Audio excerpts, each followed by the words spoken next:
Magandang araw sa inyong lahat, mga giliw naming tagapakinig. Muli po mga kaibigan, narito na po ang pagpapatuloy at ika-4 na yugto ng lilang kasaysayan na ibinadala ni Bella dito sa ating dula. Love and Memories.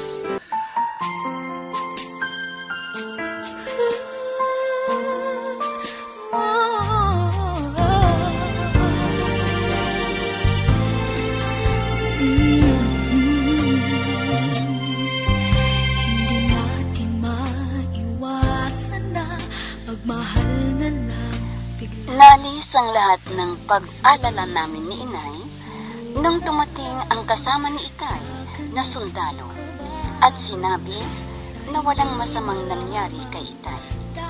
Kaya habang nasa bakasyon si Kuya Rene, ay lagi sa bahay namin at nililibang niya ako at ipinapasya niya ako sa bayan. Dahil malapit ng piyesta, ay maraming mga palabas at pumupunta rin kami sa plaza at sumasakay sa iba't ibang rides. Kaya masayang masaya ako hanggang nakatama ako ng kakaibang tamtam.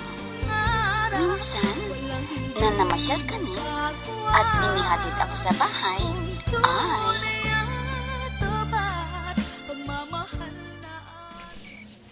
Belia, ako ay babalik na sa aming misyon ng itay mo.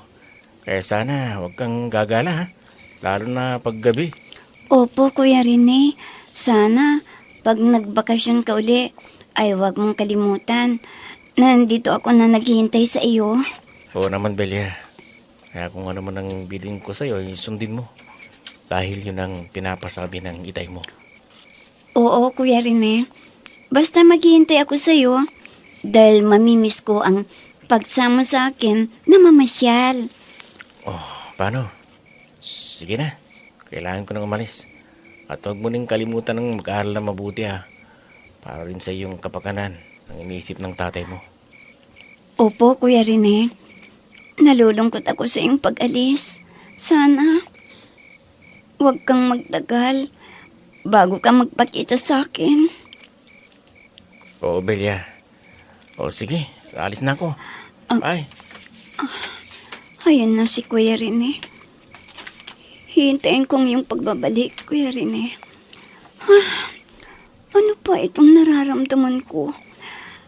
Masaya na kinakabahan. Ako ba'y umiibig kay Kuya Rene? Ganito ba ang nadarama pag tumibok ang puso sa mahal mo? Hindi bali. Alam ko na hindi ako mabibigo. Kaya maghihintay na lamang ako. Ang mabuti pa, papasok na ako doon sa loob ng bahay at nang makatulog na ako, sana mapanaginipan ko ulit si Kuya Rene.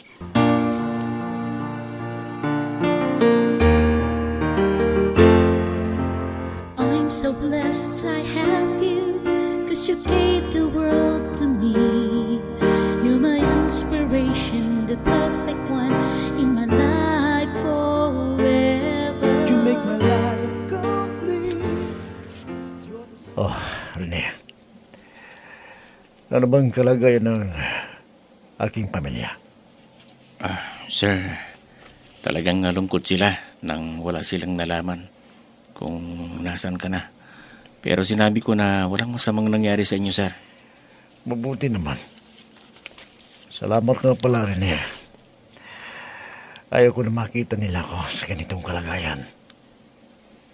Kailangan ko munang magpagaling ng gusto bago ako umuwi sa amin. Tama po yan, sir. Dahil namimiss na rin kayo ng inyong pamilya. At kayo, sir, alam ko, namimiss niyo rin ang pamilya ninyo. Oo, Rene. Pero kailangan kong tisin para hindi magkasakit ang aking asawa sa pag-aalala sa akin. Lalo na kapag nakita nila itong mga sugat ko. Kaya mabuti na siguro na hindi muli nila ako makita. Sabagay, tama kayo, sir. Siya nga po pala, sir. Ang sabi ng doktor ay wala nang problema sa inyong mga sugat. Kaya medyo matagal ang paghiram ng sugat ninyo. Pero wala nang panganib sa buhay ninyo. Ay, salamat naman. Ang importante sa akin gumaling na ako at makalakad pa. Dahil may sugat din pala yung binti ko. Kung pwede lang gusto ko nang magretiro pero ang hirap ng buhay. Kaya magtitis ako hanggang matapos ko ang 30 taong serbisyo. At ang pakiusap ko sa Diyos ay hindi na tayo bigyan ng delikadong misyon para makabalik pa ako ng buhay sa aking pamilya.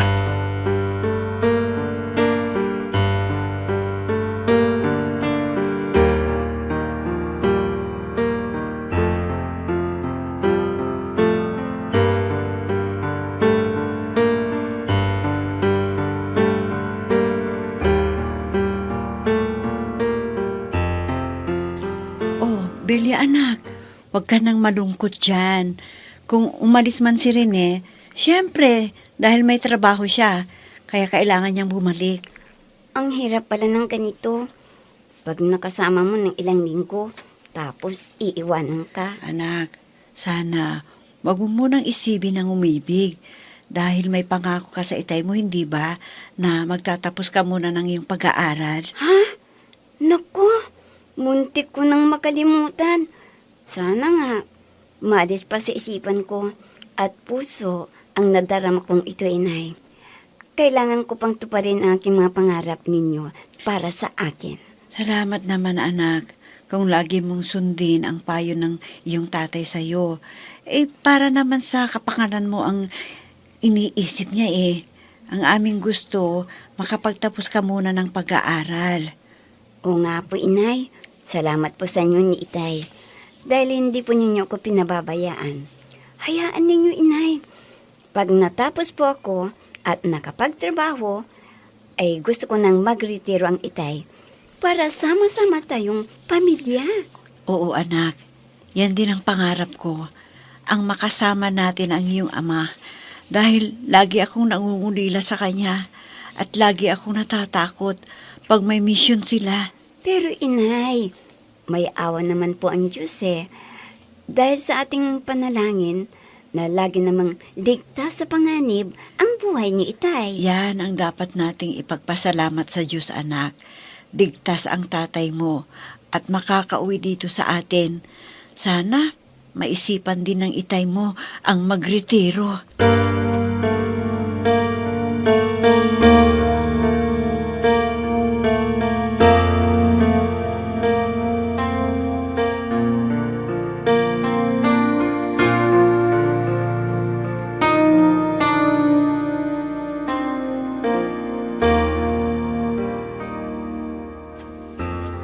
Inay, kumusta na kayo dito ni Itay?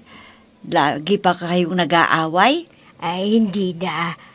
Pero paminsan-minsan pa rin niyang ginagawa. Pero pag nagalit ako, sinusuyo naman niya ako. At sabihin na nagbibiro lang siya. Mabuti naman kung ganun, Inay. Para maayos ang inyong samahan ni Itay. Dahil matatanda na kayo Hindi na kayo dapat nag-aaway. Ang mabuti pa, pagsabihan mo ang Itay mo. Baka sakali na pakinggan ka niya. Dahil nakukonsumi na ako sa kanya kung minsan Ay, sana, Inay. Nasanay na kayo sa ganun na ugali ni Itay. Alam naman ninyo, parang libangan na niya yata ang pagbibiro sa inyo Ay, nako. Kung hindi lang humingi ng tawad yung Itay mo, ay nako. Baka nilayasan ko na. At iiwan ko siya dito. Bahala siya sa buhay niya. Inay naman, huwag naman ninyong gawin yan. Matatanda na kayo Ngayon pa kayo maghihiwalay. Sana naman, Inay, unawain na lang ninyo si Itay. Ay, naku anak, mahabang pasensya na ang ginagawa ko. Pero hindi pa rin tumitigil sa ginagawa niya sa akin. Kaya mas mabuti yung nag-iisa siya rito sa bahay para magtino siya.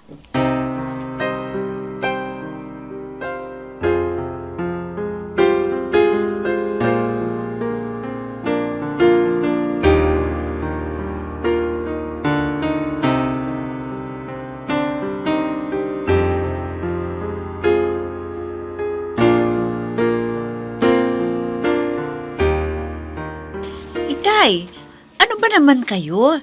Lagi niyo daw inaaway si inay. Sana tumigil na kayo sa ganyan na ginagawa niyo sa kanila. Ang sarap kasing biruin dahil pikon siya. Hindi man lang tumawa. Lagi siyang galit sa akin. Paano naman kasi?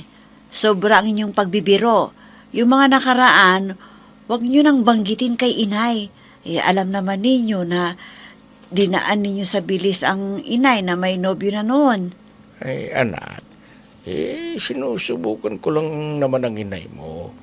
Kung nakalimutan na ang dating nobyo, anong walay ko kung babalikan niya? Itay naman, mali yan.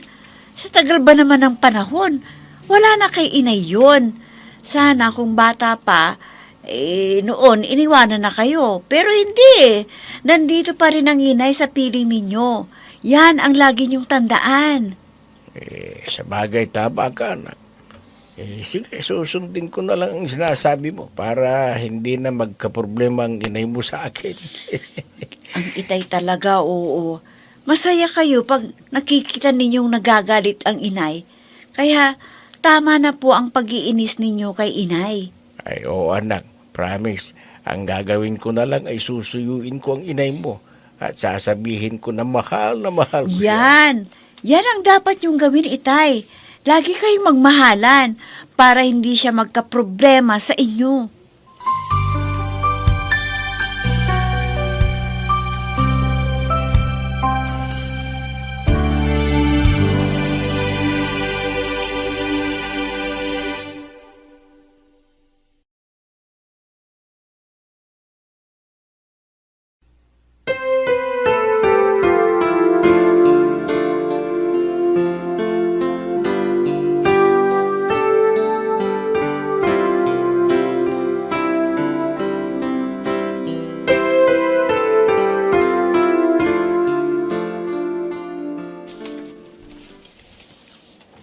Bakit ikaw lang, Kuya Rene, ang nagbakasyon? Pero ang itay, hindi pa. Hindi siya kasi pwedeng umalis doon dahil siyang itinalaga na mamahala sa aming bagong kampo. Ganun ba? Kailan naman kasi namin makikita si itay at kailan makakauwi dito? Namimiss na namin ni inay si itay. Hayaan mo. At papag-uusapan namin ang aming hepe para payagan ng itay mo na magbakasyon. Sige, asahan ko yan, Kuya Rene. Sana sabihin ninyo na pagbigyan ang hiling namin na makasama si itay. Huwag ka mag-alala. Gagawin kong lahat para makumbinsi ang hepe namin na payagan na makita kayo ng itay mo. Sigurado na magiging masaya ang inay kung darating si itay sa mismong kaarawan niya. Ganun ba? Sige, sabihin mo sa akin kung kailan ang karawan ng inay mo. Para yan ang dadahilan ng itay mo sa aming hepe para payagan na magbakasyon ng ilang araw. Totoo yan ha, Kuya Rene. Ikaw lang ang makakatulong kay itay para makauwi siya dito sa amin ni inay.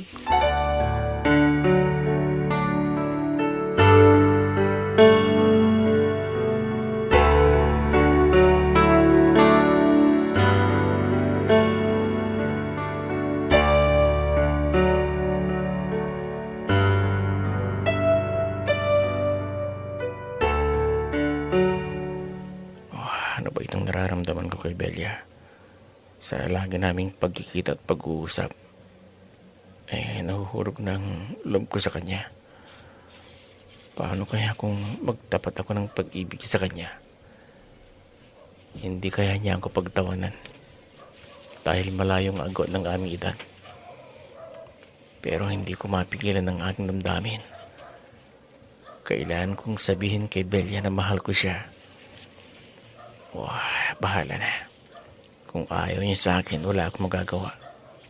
Pero harat ako na may pagtingin din siya sa akin. Kaya magtatapat na ako sa kanya. Araw-araw na lang pinapayuhan ng sarili na kaya ko pa lahat pwede pa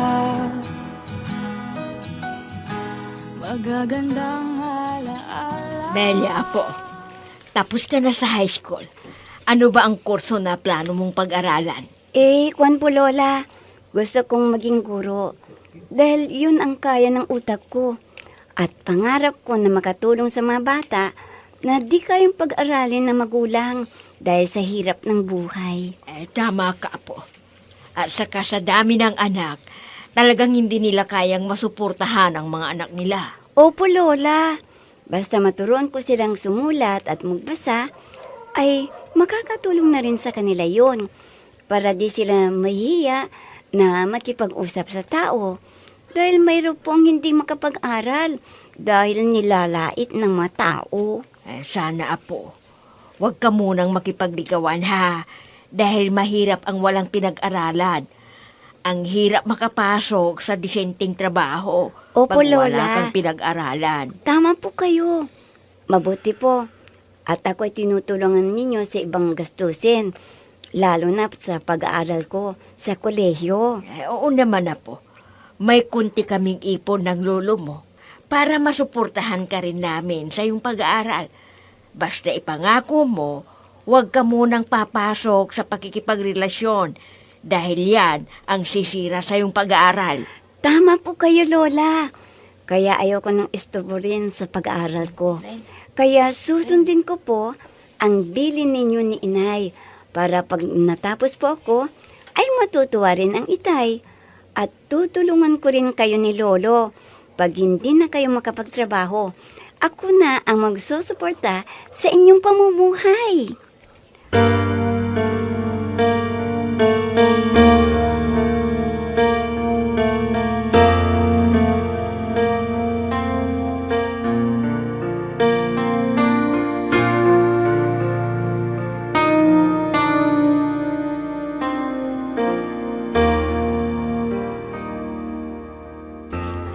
Naku, Kuya Rene, alam mo ba, pag dumadalaw ka rito, nawawala ang pagkainip ko sa paghihintay kay Itay? Talaga, Belia? O rin, pag nakakausap kita, tumataron na yata ang puso ko. Aba, ibang klase naman yung pakiramdam mo, Kuya Rene. Hindi ka kaya nagkakamali? Ikaw talaga, Kuya Rene, ha? Lagi mo akong Pinoy biro. Hindi, Belia. Walang harang biro to. Pero ayaw kong makaistorbo muna sa pag-aaral mo. Hihintayin kita, pwede? Ano? Sige. Pag makapaghintay ka, baka sakali, gaya ng sinabi ko, kung magkakagusto ako, yung gaya mo ang ugali. Pero hindi pa ako pwedeng makipagrelasyon. Tatapusin ko muna ang pag-aaral ko sa kolehiyo. Yan din ang gusto kong mangyari, Belia. Pero aalagaan na kita para walang makakaistorbo sa iyong pag-aaral. Ha? Anong ibig mong sabihin, Kuya Rene? Hindi ka nababalik doon sa inyong kampo? Basta pag nagbakasyon ako, ay magiging bodyguard mo ako. Pag may nagtanong sa'yo, sabihin mo na ako ang iyong nobyo para hindi ka naliligawan pa. Ano? Araw-araw na lang pinapayuhan ng sarili na kaya ko pa lahat, pwede pa magagandang alaala. Hindi naman sigurado na uwi si Itay, di ba Inay? Malapit ng piyesta eh. Unawain natin ang kalagayan ng itay mo. Ang importante, siguradong nasa mabuting kalagayan.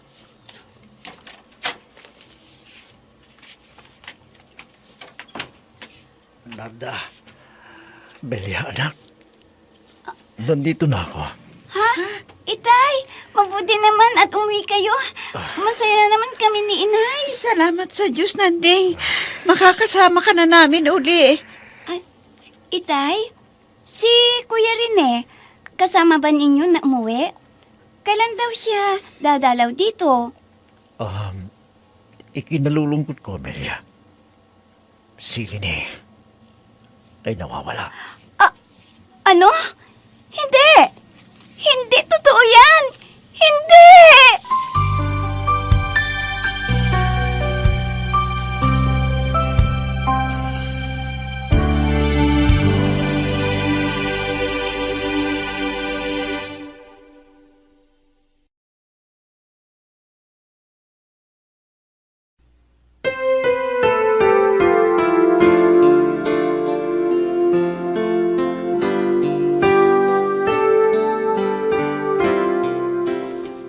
Totoo kaya ang sinabi ni Nanding na nawawala si Rene? Mga kaibigan, huwag ninyong kaligtang subaybayan ang pagpapatuloy at ikalimang yugto ng liham kasaysayan na ipinadala ni Melia dito sa ating dulang Love and Memories.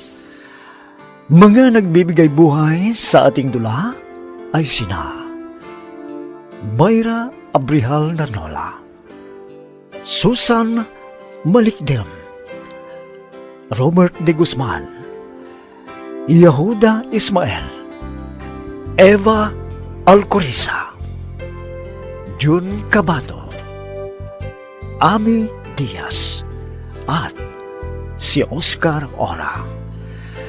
Technical supervision at musika ni Oscar Ora.